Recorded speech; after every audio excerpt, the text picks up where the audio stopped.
सभी विद्यार्थियों को नमस्कार। आपका स्वागत है हमारे चैनल पर। हम जैसा आपको पता है कि आर ओ के पेड बैच चला रहे हैं। इसी क्रम में हम आपको करंट अफेयर की क्लास देंगे।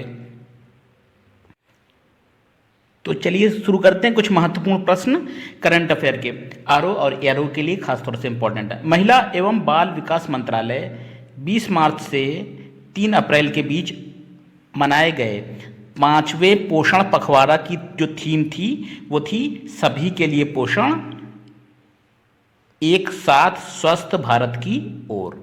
ये आपकी थीम थी जो महिला एवं बाल विकास मंत्रालय द्वारा जो पोषण पखवाड़ा मनाया गया।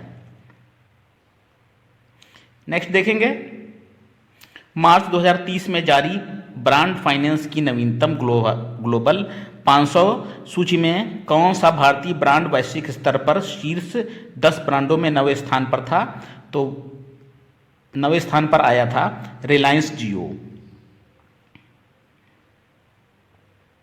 मार्च 2023 में जारी ब्रांड फाइनेंस की नवीनतम ग्लोबल 500 सूची में रिलायंस जियो के 10 ब्रांडों में 9वें स्थान पर रिलायंस जियो आया था। नेक्स्ट है, भारत सरकार 5F farm to fibre, fibre to factory, factory to fashion, fashion to foreign vision पर आधारित किन 7 प्रधानमंत्री मेगा एकीकृत टेक्सटाइल क्षेत्र और परिधान पार्कों को स्थापित करने की मंजूरी हाल में दी है? वो है विरुधनगर तमिलनाडु के विरुधनगर, धार के मध्य प्रदेश, वारंगल के तेलंगाना में, कलबुर्गी के कर्नाटक और अमरावती जो महाराष्ट्र स्थित है, नवसारी गुजरात और लखनऊ उत्तर प्रदेश, इनको लिया गया है।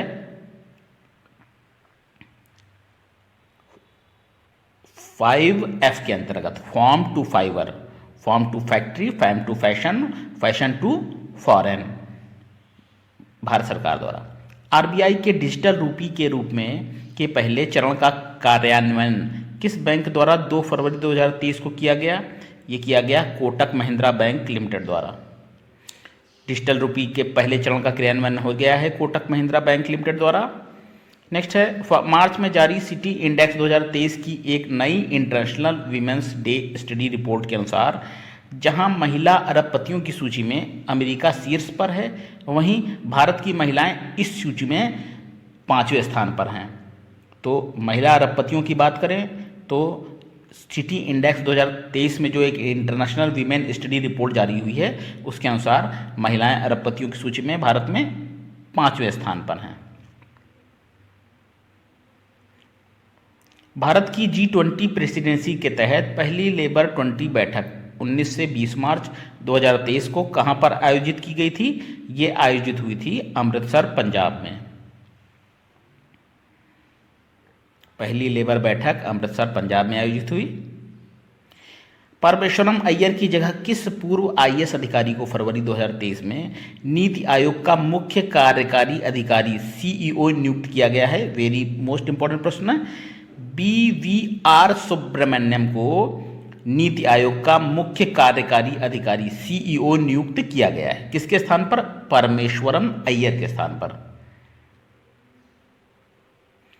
अगला है, भारत के यूनिफाइड पेमेंट इंटरफेस यूपीआई और किस देश के पेनार्ड के बीच क्रॉस बॉर्डर कनेक्टिविटी को 21 फरवरी 2023 को लॉन्च किया गया? तो यह है आपका सिंगापुर।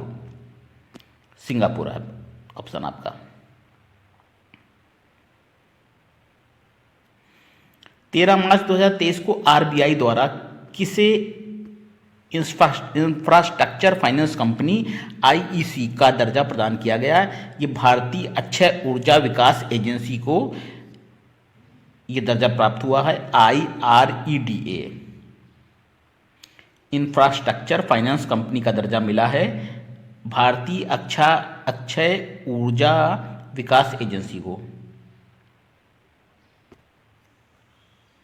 मार्च 2023 में जारी दुनिया के शीर्ष 10 सशक्त दूरसंचार ब्रांडों की सूची में कौन सी भारतीय दूरसंचार कंपनी दूसरे स्थान पर है? रिलायंस जियो ने दूसरा स्थान प्राप्त किया है जो दुनिया के 10 सशक्त दूरसंचार ब्रांडों की सूची में दूसरे स्थान पर है। रिलायंस जियो। भारतीय दूरसंचार कंपनी जो है जियो, ये वर्ल्ड में सेकंड नंबर पर है।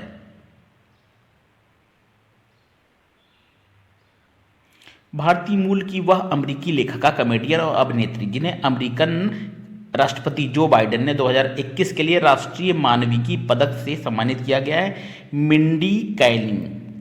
मिंडी काइलिंग को राष्ट्रीय मानविकी पदक से सम्मानित किया गया है जो बाइडेन द्वारा 2021 के लिए।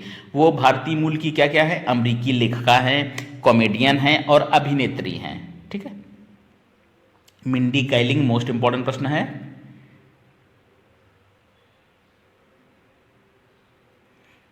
अगला है, भारतीय पंचायती राज संस्थानों के कुशल ऑनलाइन ऑडिट के लिए किस परियोजना को WSIS पुरस्कार से सम्मानित किया गया है? वो है audit online software program.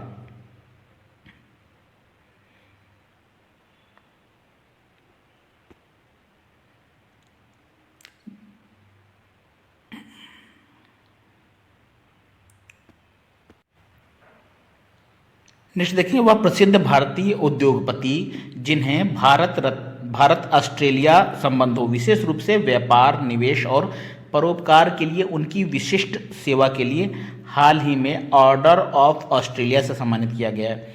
Ratan Tata जी को ऑर्डर ऑफ ऑस्ट्रेलिया से सम्मानित किया गया है।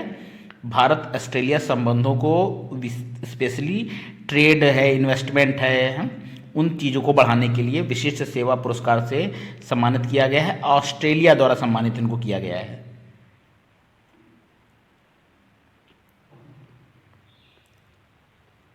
अगला है, वह प्रसिद्ध कर्नाटक गायक और संगीतकार जिन्हें हाल ही में संगीत अकादमी द्वारा संगीत कलानिधि 2023 पुरस्कार से सम्मानित किया गया है। उनका नाम है बॉम्बे जयश्री। तो बॉम्बे जयश्री एक प्रसिद्ध कर्नाटक गायक हैं, संगीतकार हैं, जिन्हें हाल ही में संगीत अकादमी द्वारा संगीत कलानिधि 2023 से सम्मानित किया गया है। गणित के क्षेत्र का प्रतिष्ठित एबेल पुरस्कार, ये भी पूछ सकते हैं, एबेल पुरस्कार किस क्षेत्र से संबंधित है? तो एबेल पुरस्कार है गणित से संबंधित। ये 2023 एबेल पुरस्कार है, ये दिया गया है अमेरिकी विद्वान लुइस कैफरेली को। लुइस कैफरेली को यह पुरस्कार दिया गया है, एबेल पुरस्कार गणित के क्षेत्र में। अगला है, इंस्टीट्यूट फॉर कॉम्पिटिटिवनेस द्वारा हाल ही में किस भारतीय मंत्रालय को पोर्टल पुरस्कार 2023 से सम्मानित किया गया है? तो है स्वास्थ्य एवं परिवार कल्याण मंत्रालय को यह पुरस्कार मिला है। कौन सा पुरस्कार है? पोर्टल पुरस्कार 2023 का। किसके द्वारा? इंस्टीट्यूट फॉर कॉम्पिटिटिवनेस द्वारा। हाल ही में मोबाइल संचार के लिए वैश्विक प्रणाली GSMA द्वारा दूरसंचार नीति और विनियमन में सर्वोत्तम प्रथाओं को लागू करने के लिए गवर्नमेंट लीडरशिप अवार्ड 2023 से किस देश को सम्मानित किया गया है? ये सम्मानित किया गया है इंडिया को। तो भारत को सम्मानित किया गया है किससे? वैश्विक प्रणाली GSMA द्वारा दूरसंचार नीति और विनियमन में सर्वोत्तम प्रथाओं को लागू करने के लिए गवर्नमेंट लीडरशिप अवार्ड के तहत। चलिए, बाघ गणना रिपोर्ट 2022 की देख लेते हैं। महत्वपूर्ण चैप्टर है, से प्रश्न हो सकता है पूछ लिए जाए। बाघ गणना 2022 29 जुलाई 2023 को विश्व बाघ दिवस पर, विश्व बाघ दिवस कब मनाया जाता है? 29 जुलाई को मनाया जाता है। तो 29 जुलाई 2023 को विश्व बाघ दिवस पर केंद्रीय वन एवं पर्यावरण राज्य मंत्री अश्वनी कुमार चौबे ने जिम कॉर्बेट पार्क रिजर्व में राष्ट्रीय बाघ संस्थान जो NTCA की गणना 2022 रिपोर्ट जारी की थी। इसे हर 4 साल में होने वाले देशव्यापी बाघ गणना का भारतीय वन्यजीव संस्थान के विश्लेषण पर तैयार किया गया है। तो हर साल 4 साल बाद होती है बाघ की जनगणना, बाघ गणना। इससे पूर्व 9 अप्रैल 2023 को प्रधानमंत्री मोदी ने प्रोजेक्ट टाइगर के 50 वर्ष पूर्ण होने पर एक अंतरिम बाघ गणना रिपोर्ट जारी की थी। नवीन रिपोर्ट के अनुसार देश में साल 2018 में 2967 बाघ थे। इस दृष्टि से 2022 तक इनकी आबादी सालाना 6.1% की दर से बढ़ी है। तो 2018 में 2967 थे और 6.1% की 2022 में वृद्धि हुई है, जब प्रोजेक्ट टाइगर लॉन्च किया था मोदी जी ने। पृथ्वी पर जंगलों में रहने वाले बाघों की का 75% आबादी भारत में ही है। तो भारत में 75% बाघ हैं कुल बाघों की संख्या का। चलिए, तो बाघ संबंधित थी। नए संसद, न्यू पार्लियामेंट के विषय में आपको इंपॉर्टेंट फैक्ट बता देते हैं। देखिए, 28 मई 2023 को प्रधानमंत्री नरेंद्र मोदी ने नए संसद भवन का उद्घाटन किया। कब हुआ था उद्घाटन? 28 मई 2023 को हुआ था। नए त्रिभुजाकार संसद भवन भारत भवन में पहले की तुलना में काफ़ी ज़्यादा सुविधा है। तो आकार पहली बात पूछा जा सकता है किस प्रकार का है। तो ये त्रिभुजाकार संसद है। 28 मई 2023 को इसका उद्घाटन हुआ था और ज़्यादा इसमें एमिनिटीज़ हैं, फैसिलिटीज़ ज़्यादा हैं, हाईटेक व्यवस्थाएं। इसमें लोकसभा कक्ष में 888 और राज्यसभा कक्ष में 384 सीटों के बैठने की विशेष व्यवस्था की गई है। जबकि तीसरे संयुक्त सत्र के लिए 1272 सीटों वाला एक वृहद हॉल भी बनाया गया है इसमें। तो देख सकते हैं आप, लोकसभा के लिए 888 सीटें सांसदों की बैठक की व्यवस्था है, राज्यसभा के लिए 384 सीटें लगाई गई हैं और तीसरे 1272 है वृहद हॉल है जो संयुक्त बैठक के लिए। 28 मई को संसद भवन के उद्घाटन के साथ ही लोकसभा कक्ष में स्पीकर की कुर्सी के साथ सोने की परत वाले सेंगोल से क्वेश्चन भी आए हुए हैं परीक्षाओं में। सोने की परत वाला सेंगोल है कि स्थापना पूजा अर्चना के साथ प्रधानमंत्री ने की थी।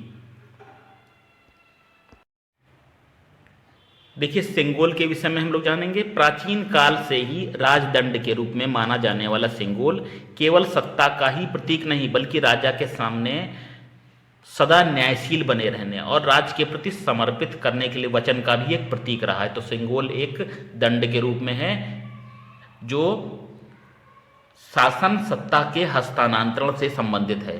ठीक है, सेंगोल का इतिहास चोल साम्राज्य से जुड़ा हुआ है। पूछा जा सकता है किस साम्राज्य से जुड़ा हुआ, ये परंपरा किस साम्राज्य से जुड़ी हुई है? तो दक्षिण भारतीय चोल साम्राज्य से परंपरा जुड़ी हुई है। जो एक राजा जब दूसरे राज्य को सत्ता देता था तो सेंगोल का हस्तांतरण करता था। ऐसा माना जाता है कि भारत की स्वतंत्रता का हस्तांतरण भी सेंगोल के साथ ही हुआ। तो जब अंग्रेजों ने भारत छोड़ा तो एक प्रतीक के रूप में उन्होंने सेंगोल भारत के तत्कालीन प्रधानमंत्री श्री जवाहरलाल नेहरू को भेंट किया था। 28 मई 2023 को प्रधानमंत्री नरेंद्र मोदी ने नए संसद भवन का उद्घाटन किया है, बता दिया आपको। तो नए संसद भवन त्रिभुजाकार है, ये भी बोल गया है। चलिए विद्यार्थियों, ये कुछ हमने आपको करंट अफेयर के क्वेश्चन बताए। ठीक है, इंपॉर्टेंट फैक्ट इसमें से नोट कर लीजिएगा और लिख लीजिएगा इसको। और आशा करते हैं, उम्मीद करते हैं, क्योंकि विद्यार्थियों बनाए इस तरह से जाते हैं ना क्वेश्चन की कौन कौन से प्रश्न आ सकते हैं, इनके बनाने में मेहनत भी लगती है काफ़ी। तो आप शेयर कर दीजिएगा वीडियो, साथ ही क्वेश्चन तैयार करते रहिए। और पूरी उम्मीद है, हमारा प्रयास भी है कि ये प्रश्न आपकी परीक्षा में हम ऐसे दें जो आपको हेल्प करें एग्जाम में। चलिए फिर मिलते हैं अगली क्लास में। तो हमारे पेड बैच को अगर आपने ना ज्वाइन किया हो तो डे नाइट क्लासेस के पेड बैच को ज्वाइन करिए।